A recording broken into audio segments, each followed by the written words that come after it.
Good morning student. आज हम लोग का टॉपिक है goods and service tax. Goods and service tax ये क्लास 11 के लिए है। क्लास 11 में न्यूली इंक्लूड हुआ है जीएसटी। तो आज हम लोग ऐसा पढ़ेंगे कि ये टॉपिक हम लोगों के जहन और दिमाग में बैठ जाएगा, कि जिससे हम लोगों को इसके ऊपर जितना भी सम्स आए हम लोग इजीली सॉल्व कर सकेंगे। जीएसटी एक न्यू कंसेप्ट है जो इंडिया में लाया गया था। कब लाया गया था, कैसे लाया गया था, सारा टॉपिक हम लोग इस वीडियो में कवर करेंगे। फर्स्ट हम लोग देखते हैं गुड्स एंड सर्विस टैक्स जब आया तो कितने टैक्स को हटा दिया। सबसे पहले हटा है sales tax, VAT value added tax, excise duty. इन सब को टैक्स को हटा के एक ही टैक्स आया, गुड्स एंड सर्विस टैक्स। क्यों इतने सारे टैक्स को हटाया गया और गुड्स एंड सर्विस टैक्स को लाया गया? क्योंकि हमारे प्राइम मिनिस्टर का उस समय मोटिव था one nation one tax, one nation one tax. GST is a comprehensive indirect tax. GST जिन जिन टैक्सेस को कवर किया वो सारा का सारा इनडायरेक्ट टैक्स था। तो एकमात्र सारे इनडायरेक्ट टैक्स को हटा के एक ही टैक्स आया, गुड्स एंड सर्विस टैक्स। तो goods and service tax is a comprehensive indirect tax levied at the prescribed rate each time the sale is made। जब जब सेल होगा उस समय सिर्फ यही प्रिस्क्राइब्ड रेट काम करेगा डिफरेंट गुड्स पे, डिफरेंट आइटम्स पे। 0%, 5%, 12%, 18% एंड 28%। कैसे आया आगे हम लोग वीडियो में कंटिन्यू रहेंगे। Will be on supply of goods and services और बोथ इन इंडिया। कब से आया था? With effect from 1 July 2017। Date याद रखिएगा, एमसीक्यू के पर्पस से वेरी इंपॉर्टेंट है। Including Jammu and Kashmir with effect from 8/07/2017।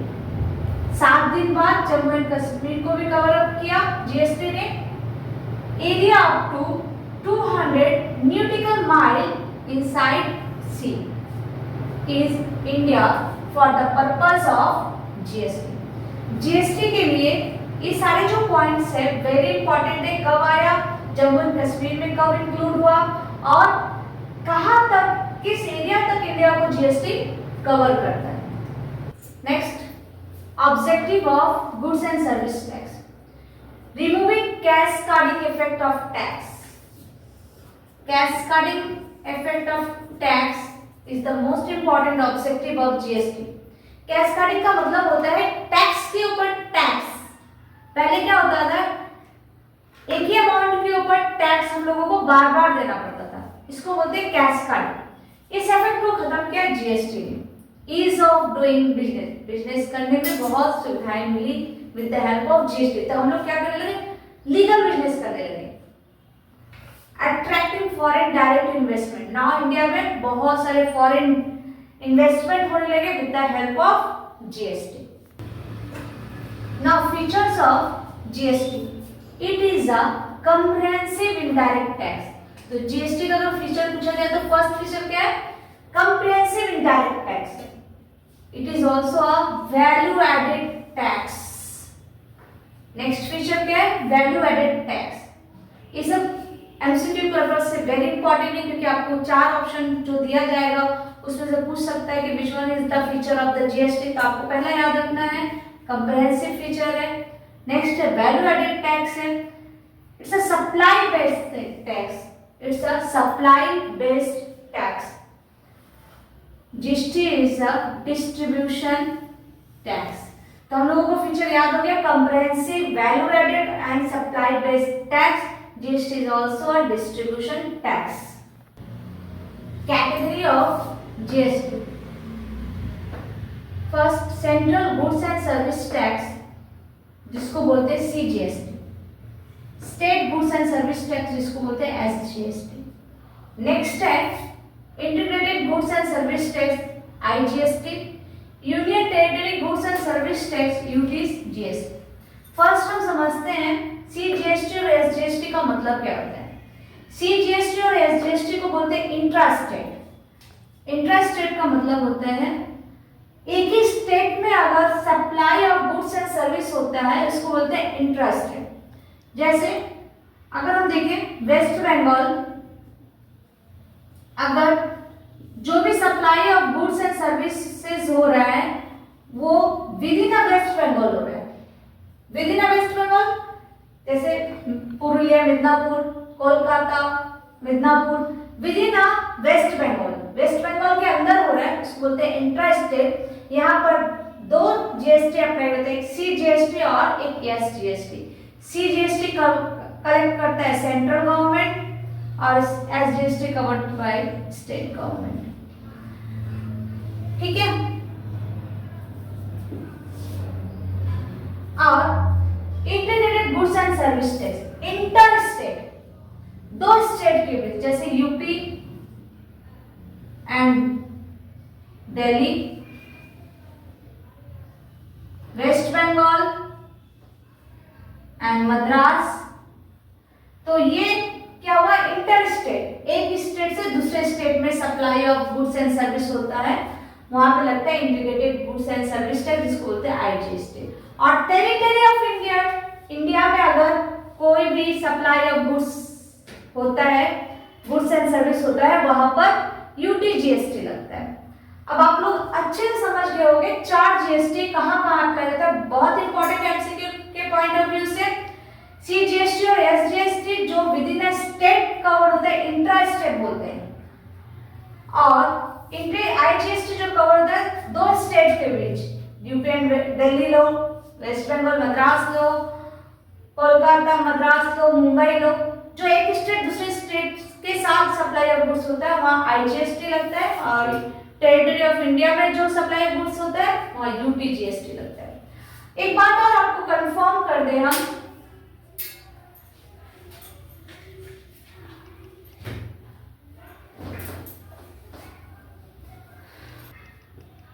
Rate of tax अगर suppose central goods and service tax CGST में आपका अगर 6% है और एसजीएसटी में भी 6% होगा, इन दोनों का रेट हमेशा सिमिलर होगा। अगर यहाँ पर पूछा जाए सीजीएसटी में 6% है और एसजीएसटी में भी 6% है, तो आईजीएसटी में कितना होगा, आईजीएसटी में होता है सम ऑफ सीजीएसटी एंड एसजीएसटी, जैसे 6% प्लस 6% 12%, आईजीएसटी में कितना होगा 12%। अगर किसी क्वेश्चन में पूछा जाए 18% है आईजीएसटी, तो सीजीएसटी और एसजीएसटी कितना होगा, यहाँ 9% और 9%। अब आप समझ गए होंगे कि सीजीएसटी और एसजीएसटी का सम अप जो रेट होता है वो आईजीएसटी होता है ना। इनपुट एंड आउटपुट जीएसटी का जो डेफिनेशन है वो कैसे हम लोग इलाबरेट करेंगे। GST collected by the seller on behalf of government, government के बिहाफ में अगर जीएसटी कलेक्ट होता है is termed as output GST. The purchase of goods and services paid GST on purchase is termed as input GST. मतलब government के behalf में अगर seller GST collect करता है तो आउटपुट होता है, और purchase of goods and services पे जीएसटी ऑन परचेस, यहाँ पर गवर्नमेंट के बिहाफ में अगर परचेसर जीएसटी कलेक्ट करता है उसको इनपुट जीएसटी बोलते हैं। जस्ट हम लोग अब इसके बाद थोड़ा सा देखेंगे कि जीएसटी इनपुट और आउटपुट जीएसटी किस तरह अप्लाई होता है। Purchase goods from x limited company of ₹10,000 plus CGST and SGST eight the rate of 6%। अगर हम इसका जर्नल एंट्री पास करें तो किस तरह पास करेंगे, purchase account debit,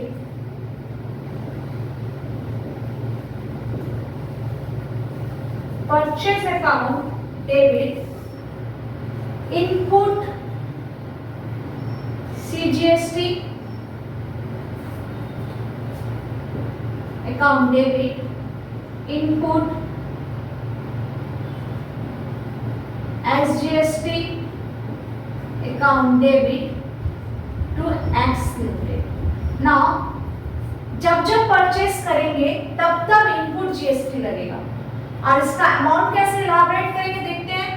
purchase account debit 10,000, 6% of CGST that is 600, 6% of input SGST again 600. Now total is 11,200. अगर इसी को हम लोग ये मेरा CGST SGST लेके 6% अप्लाई हुआ, बहुत बच्चों का क्वेरी मैम 6% कैसे आया, 600 कैसे आया, तो 10,000 का 6% दैट इज 600, अगेन 10,000 का 6% दैट इज 600। अगर यहीं पर जैसा मैंने CGST और SGST 6% की तरफ अप्लाई किया, अगर यहीं पर हम IGST अप्लाई करते तो क्या होगा, purchase goods from x limited company of ₹10,000 plus IGST। IGST 12% क्यों है, मैंने जैसे कहा था CGST और SGST अगर ईच 6% है तो 6% को जोड़ देंगे, यहाँ पर 12% हो जाएगा। तो कैसे करेंगे, purchase account debit input IGST to mister X, to X limited company. तो कैसे लिखेंगे, यहाँ पर परचेस अकाउंट आपका 10,000 होगा, यहाँ पर IGST 12% हो गया तो यहाँ पर 1200 हो जाएगा, दैट बिकम 11,200। ये आपका हो गया इंटरस्टेट, ये हो गया आपका ऊपर वाला हो गया इंट्रास्टेट, और आपका ये हो गया इंटरस्टेट GST। ओके, जैसे मैंने परचेस पे इनपुट GST दिया, वैसे सेल पे हम लोग आउटपुट GST देंगे। Sold goods to X limited company of ₹10,000 plus CGST and SGST at the rate of 6%। कैसे हम लोग सेल पे देंगे, आपका जर्नल एंट्री होगा X limited account debit to sale account to output CGST to output SGST। यहाँ पे amount कैसे होगा, सेल कितने का हुआ 10,000, 10,000 पे 6% अगेन 600 और यहाँ पर हो जाएगा 11,200। देखो जब जब सेल करेंगे तब तो हम लोग का आउटपुट GST लगेगा, और जब जब परचेस करेंगे तो हम लोग का इनपुट GST लगेगा। Sale sold goods to X limited company 10,000 plus IGST, यहाँ पर भी सेम वही फंडा रहेगा हम लोग का, X limited account debit to sale account, और यहाँ पर सिर्फ IGST होगा जो 12% एप्लीकेबल होगा, आउटपुट IGST 10,000 के ऊपर 12% होगा, 1,000, 1,200, 200, 11,200। आपको और एक बात बता देते हैं, इनपुट और आउटपुट GST लगता कैसे है। अगर हम लोग बात करें आउटपुट और इनपुट GST की, तो जब जब हम लोग के पास से पैसा जाता है, जिससे हम लोग का जब जब एक्सपेंसेस होता है, इन शॉर्ट जब जब एक्सपेंसेस होता है तो हम लोगों का इनपुट GST लगता है, और जब जब हम लोगों का इनकम होता है तो हम लोगों का आउटपुट GST लगता है। जैसे हम लोग रेंट पेड कर रहे हैं तो हम लोगों का इनपुट GST लगेगा। सिमिलरली अगर हम रेंट रिसीव कर रहे हैं, मतलब इनकम कर रहे हैं, तो हम लोगों का आउटपुट GST लगेगा। हम लोग लास्ट आ चुके हैं सेटअप की तरफ। सेटअप बहुत इलाबरेटेड है, मैंने यहाँ पर शॉर्ट में डिस्कस किया है, इलाबरेशन फॉर्म हम लोग नेक्स्ट वीडियो में देंगे। Input GST is set of against output GST in the prescribed manner, thus in effect GST is a value added tax। इसी वजह से कहा गया है GST को वैल्यू एडेड टैक्स, मतलब एक्स्ट्रा जो टैक्स पे करते हैं उसके ऊपर हम लोगों का सेटअप होता है।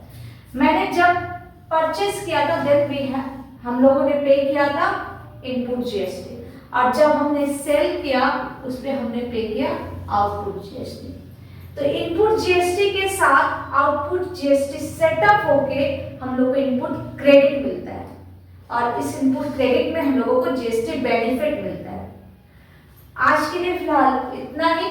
इस टॉपिक को और इलाबरेट करेंगे हम लोग कमिंग नेक्स्ट वीडियो में। तब तक के लिए थैंक यू, टेक केयर।